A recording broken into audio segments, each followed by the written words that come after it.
Asian financial crisis in 1997 spread in Thailand, Indonesia and South Korea turned to be effect for financial. For the drastic reform, interest rate hike and the budget cuts has effect on economic growth. Malaysia, under the prudential Dr. Mahathir Mohamad, then rejected IMF International to save country's economy from falling deeper.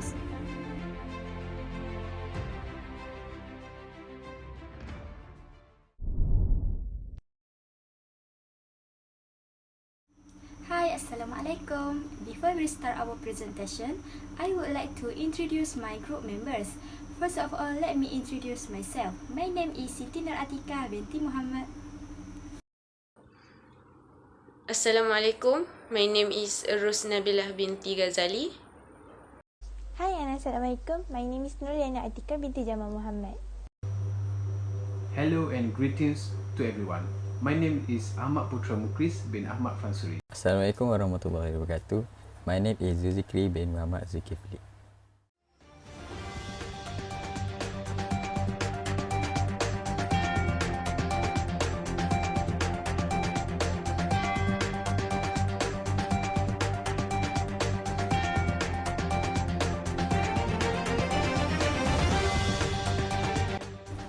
This video are mainly focused on the Asian financial crisis that has been covered on Chapter 6. The Asian financial crisis was a sequence of currency reduction and other activities that started in 1997 and spread through several Asian countries.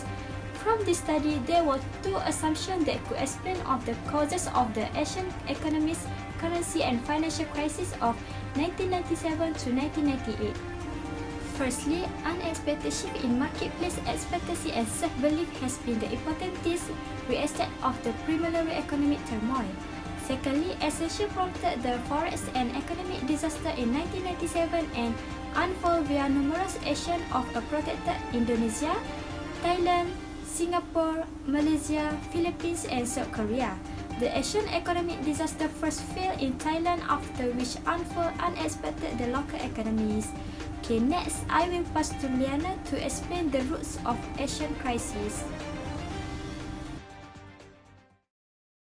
Thank you, Atika. So I'll proceed to the roots of Asian crisis. The roots of Asian crisis explain the multifaceted evidence on the structure of incentive under which the corporate and financial sectors operated in the region. To maintain high rates of economic growth, government have historically provided state guarantees for private ventures, some of which were essentially controlled by the state, directly subsidized or aided by targeted credit policies to the selected MNCs. Even without explicit bailout guarantees, corporate production plans and strategies frequently overlook the cost and risk of underlying investment ventures due to a large network of personal and political favoritism in the business actors and government appearing inclined to intervene in favor of struggling multinational firms. Market believed that their ROI was partly protected from adverse shocks. These pressures and attitudes established the framework for a long period of capital accumulation, which resulted in chronic and huge current account deficits. Contrary to popular belief, borrowing from abroad to promote domestic direct investment should not create concerns about the country's external solvency. It could be the best option for the undercapitalized countries with promising investment potential. For example, research from the Asian countries in the middle of 1990s reveals that new investment ventures were unproductive. Prior to the crisis, as many as 7 of the world's 30 largest corporations may have been declared effectively bankrupt in 1997, despite the negative signals provided by profitability measurements. Investment rates and capital inflows were high throughout Asia.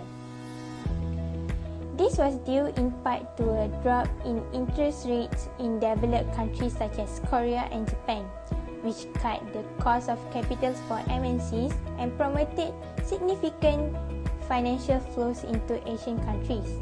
However, financial part of Asia's moral hazard problem, which encouraged local banks to borrow excessively from abroad and lend excessively in their home country, was a major factor underpinning ongoing investment rates. I'll pass to Atika for the next part. Thank you. Okay, thank you, Liana. Now for the structural distortion, they have 8 distortions which are low supervision and weak regulation, low capital adequacy ratios, lack of incentive compatible deposit insurance, insufficient expertise in the regulatory institutions, distorted incentive for the project selection and monitoring, outright corrupt practice, non-market criteria allocations. The last one is semi-monopolistic relations between bank and firm has restrained price signal. Okay, that's all for the structural distortion. Next, I will pass to Zikri to explain the issues of the crisis.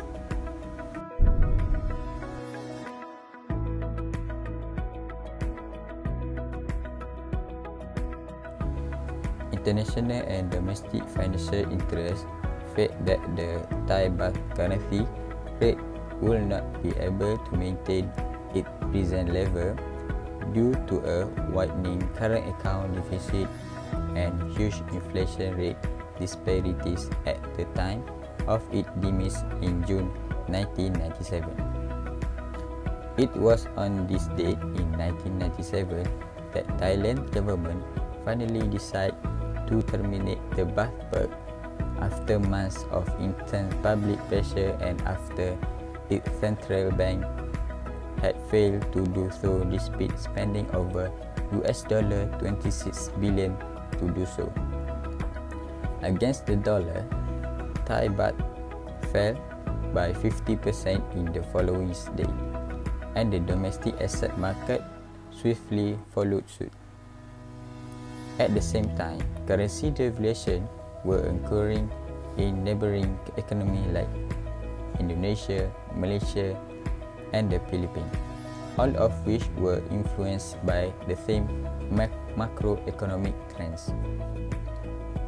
These attacks were orchestrated by a mix of hedge fund speculation and herd hysteria. There was a flurry of currency devaluation across the area as countries decided to lift their factor peg to the US dollar. One source stated that the value of the Thai baht versus the US dollar fell by 31.9% in the 6 months to November 1997, while the Indonesian rupiah, Malaysian ringgit, and Philippine peso all witnessed significant devaluation. Thank you, Zikri, for the clear explanation. Okay, now we're still in overview of crisis, and for my point, I will explain about stock market. First of all, do you know devaluation is such a crisis, especially in economy?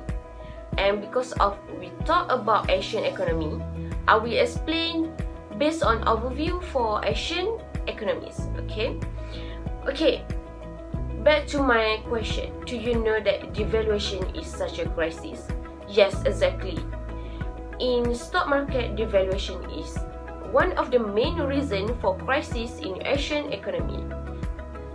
This devaluation happen make investor perspective have lost confidence and have a doubt in investing in our economy. Yes, it might be problem. So we have to find a way to avoid or control this situation. For your information and some fact I will give you that in Asian economy, this devaluation happened months earlier, especially in Thailand, Malaysia, and Philippines. Besides, restriction placed on foreign investment just worsened the decline of share price. So you have to avoid this way because they might be problem to us, especially in economy overview. Yes. So the best way to do in situation of market decline is the limited stock selection available to foreign portfolio investor. I hope my explanation make you understand about this point and help you to understand more about this crisis, especially in my point. That's all from me. Thank you, and I will pass to Putra for the next point. Thank you. Thank you, Rosnabila. Now, I will explain my point about the overview of crisis in financial market. The Asian financial crisis has given the impact of currency depreciation and declining stock price on financial sector, in particularly all Asian nations, was devastating. Insolvency has become more prevalent among the region's bank and financial organizations. Even so, many clients use financial product as collateral or decide to borrow security abroad at especially depressed currency exchange, to only default when the money markets and stock collapsed in December 1997, resulting in the closure of 58 banking firms in Thailand, with the leftover company requesting billions in bailout cash yearly to keep the state stable. Also, not to miss, financial market in Malaysia and the Philippines, for example, were also affected, but to a lesser level, with no report of credit institution closure or suspension in either country. Malaysia and the Philippines financial sector were able to sustain large asset declines because too tight regulatory restrictions and little external debt, at least as compared to Thailand and Indonesia. As the insecurity in other areas of the region prompt market force, it highlights a number of flaws in the financial system in other Asian countries, including Korea, Hong Kong and Japan. Because of the declining of the Thai baht, investors have a different perspective on other countries, viewing similar fundamentals as indicating weaker economies. However, it is still too early to determine the extent of the damage to regional money markets.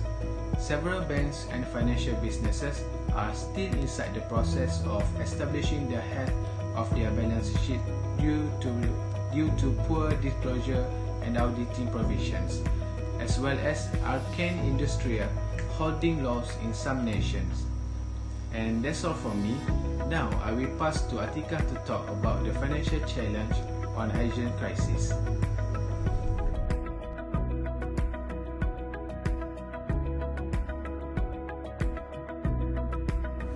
Okay, thank you Putra, Zikri and Rosnabila for the clear explanation about the issues of the Asian financial crisis. Next, I will continue with the challenge during the Asian crisis.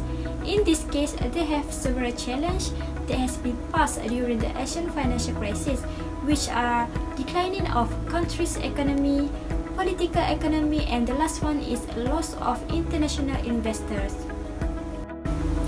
One of the main challenges of financial Asian crisis is the declining of country economy.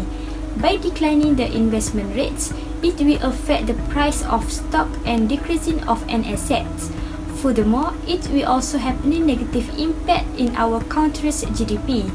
Throughout doing my research on Asian financial crisis, I found that the details of declining investment rate that will result on country economies for sure. Another challenge that we want to stand in Asian financial crisis is political economy, as we realize that there have many political effects that arise after the Asian financial crisis. Besides, this Asian financial crisis is not always best effect to one of the nations. However, it's additionally affect to all the ones nation within the Asian. As we will see that during Indonesia, the disaster performed an immediate position to fall of the Suharto, President of Indonesia. This political demanding situation had now been no longer inimical to reform, to the contrary political opposition to remake himself as a reformer.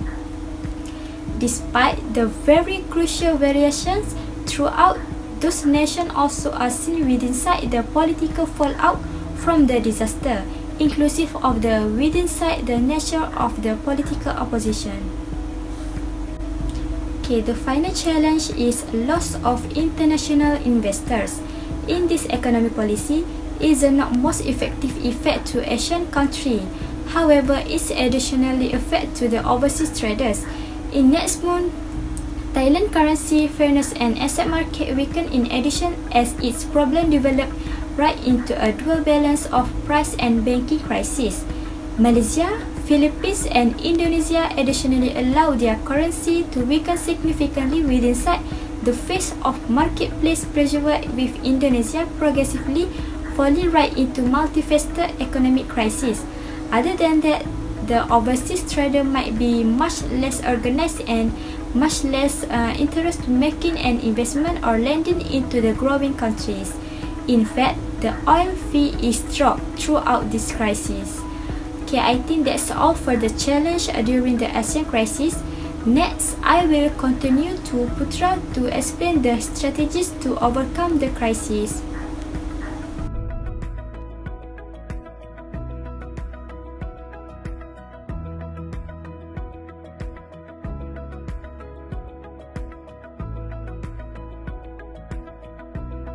Thank you, Atika.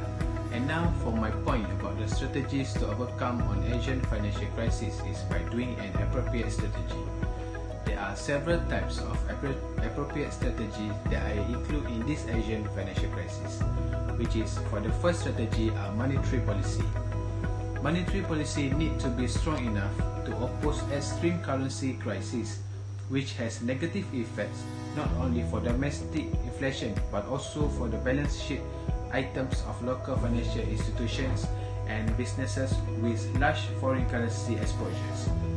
Interest rate might well be permitted to return to more typical level when basic policy flaws are resolved and trust is restored. Secondly, financial sector weaknesses are at the basis of the Asian disaster and require in particular pressing attention. In many cases, feasible monetary establishment need to be restructured and recapitalized. Those which might be bankrupt want to be closed or absorbed through more potent establishment. Furthermore, the third strategy requires development in both the public and private sectors, as well as increased openness and accountability, in addition to extensive political favors and bad accounting methods. Many recent issues stem from large government interference in the economy. In order to rebuild the confidence, and political leaders must send clear signal that such acts will no longer be accepted.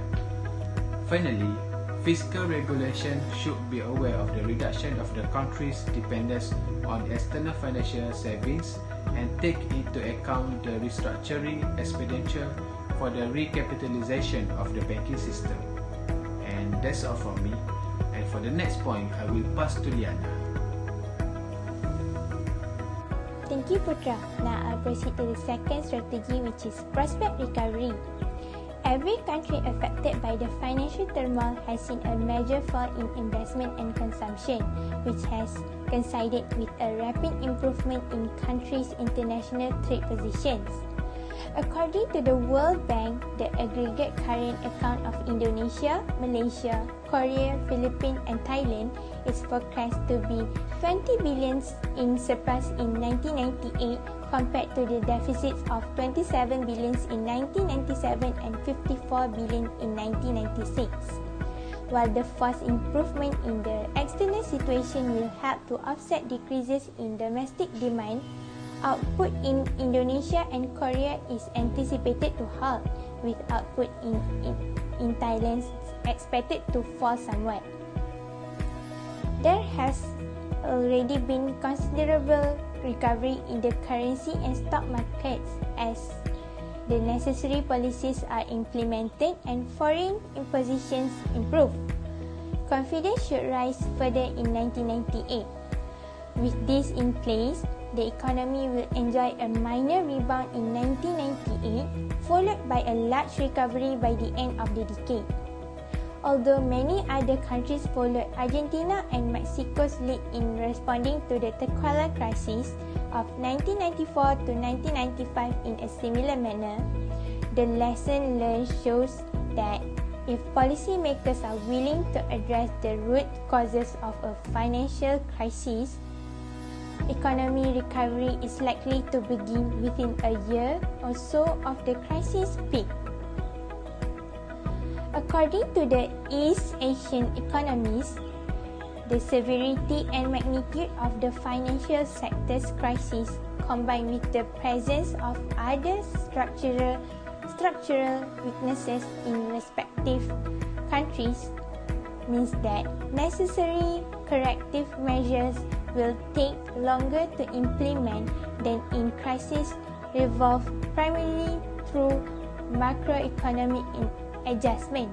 At the same time, the sharp declines in currency and financial market signals that if confidence returns to the market, there is a chance of comparably sharp recoveries.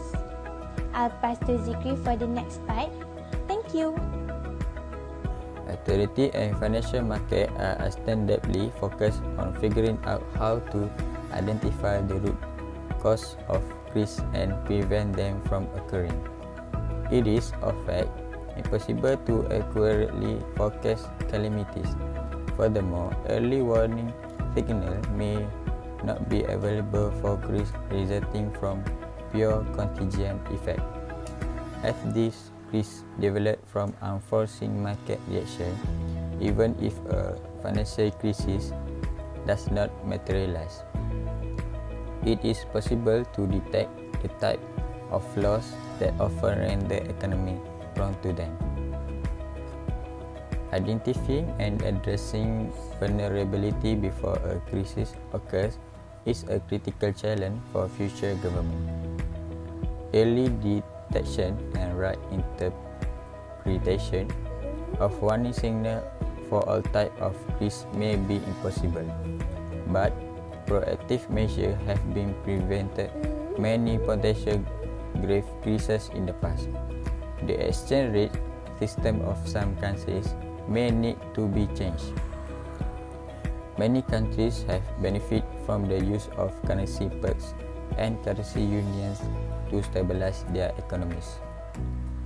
A number of preconditions must be completed before countries can adopt a perk or fixed rate structures. As a starting point, the anchor currency and the rate at which the perk is set must be reasonable, and produce must be in place to preserve the perk. This shift forward greater flexibility in the exchange rates appears to be occurring for some economies, mostly to avoid excessive exposure to foreign currency risks. However, the choice to abandon a fixed currency arrangement is tough and should be done at calm era.